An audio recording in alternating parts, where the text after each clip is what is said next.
Eu estava vivenciando junto com o povo de Deus uma seca muito grande, uma fome que havia assolado aquela terra.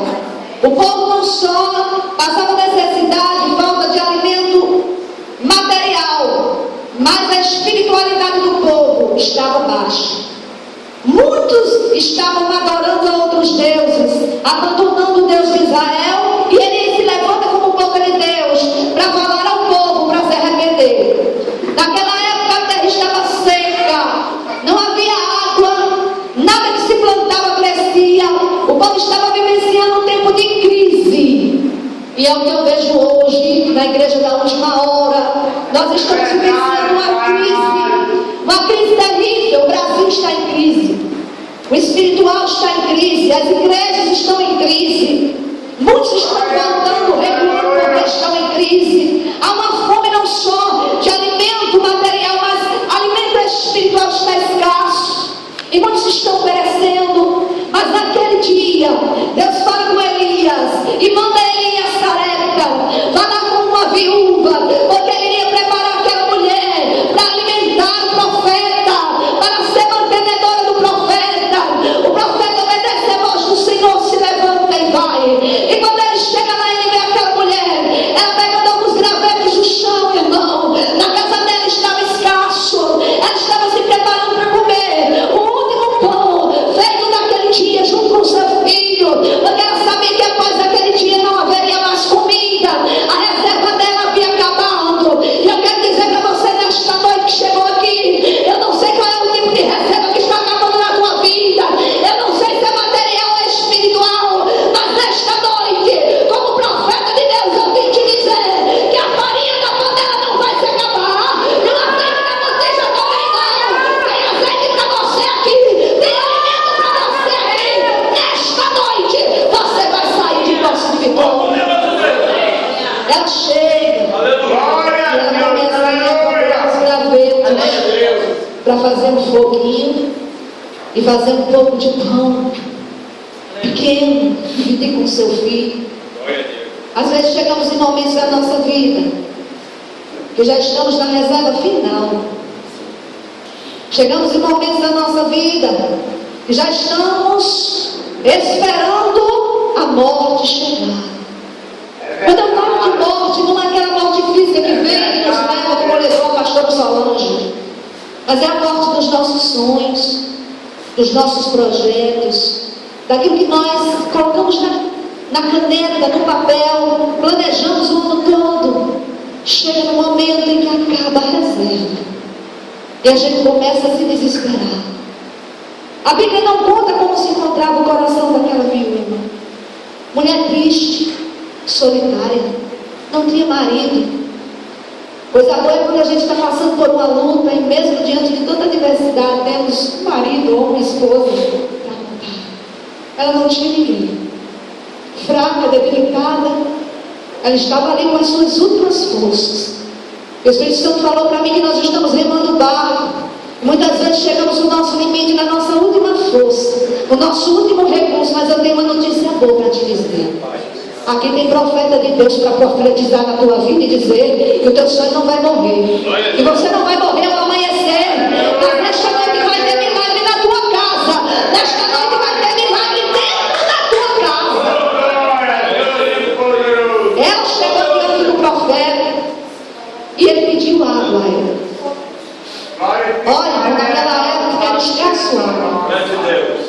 Eu acredito que ela foi em casa pegar um pouco de água da reserva que ela já tinha para ela e para o seu filho.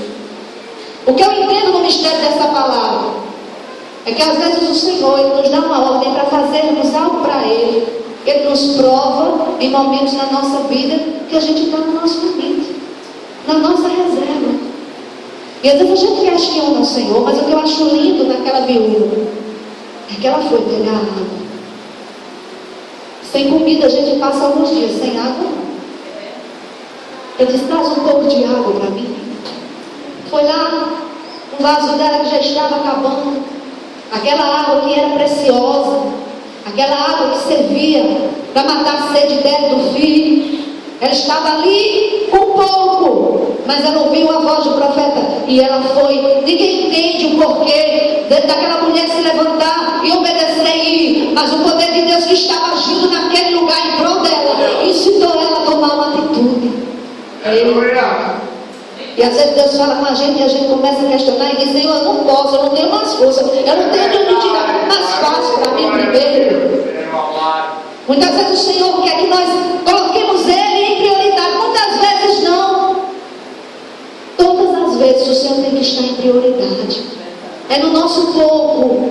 É isso que eu quero deixar para a igreja nesta noite. Porque durante todo o culto Deus falava ali comigo. E é no nosso pouco. É no pouco que Deus vai te provar para te colocar no mundo. Está entendendo? É naquele pouco que você tem, aquela reserva que você tem, que Deus vai lhe provar para colocar você no muito. Ninguém jamais chegará no muito se não for provado no pouco. Ninguém jamais será honrado, exaltado, se antes não for humilhado. É assim. A história da humanidade se resume em colocar Deus em primeiro lugar e o resto Ele fará por nós. Mas muitas vezes a gente vê uma igreja preocupada, a gente coloca, como já foi falado aqui desde o começo, quando Deus nos ensinava a falar, a gente coloca muita dificuldade para servir ao Senhor. É como a missionária Andréa falou, no domingo ela fica inquieta, o domingo fica marcado, né? A gente sabe que no domingo geralmente ninguém trabalha, todo mundo está em casa, e é difícil as pessoas trabalharem no domingo. Eu tenho um filho que trabalha no domingo, chega de meia-noite em casa, porque ele trabalha, na empresa que ele trabalha, ele folga aleatoriamente, não tem dia certo para folgar. Mas a maioria das pessoas trabalha, no máximo até o sábado, mas no domingo está todo mundo livre. E às vezes a gente procura tanta coisa para fazer no domingo, e quando chega na hora do culto, a gente começa a colocar dificuldade. Mas nesta noite a lição do Espírito Santo para mim e para você é: embora esteja escasso, embora esteja difícil, embora esteja apertado, embora você esteja sem forças, mas faça primeiro para Deus, e você vai ver o milagre acontecer depois que você obedecer. Obedeça primeiro. Ela trouxe a água e o homem foi mais além. Ele disse: agora prepara um pão para mim, para a tua mão. Ela disse: Senhor, eu tenho em casa um pouquinho de farinha, um pouquinho de azeite, só dá mesmo para um bolinho pequeno para mim e para o meu filho, para a gente comer e morrer depois que não tem mais. Ele disse: faz para mim. O milagre já começou a acontecer ali.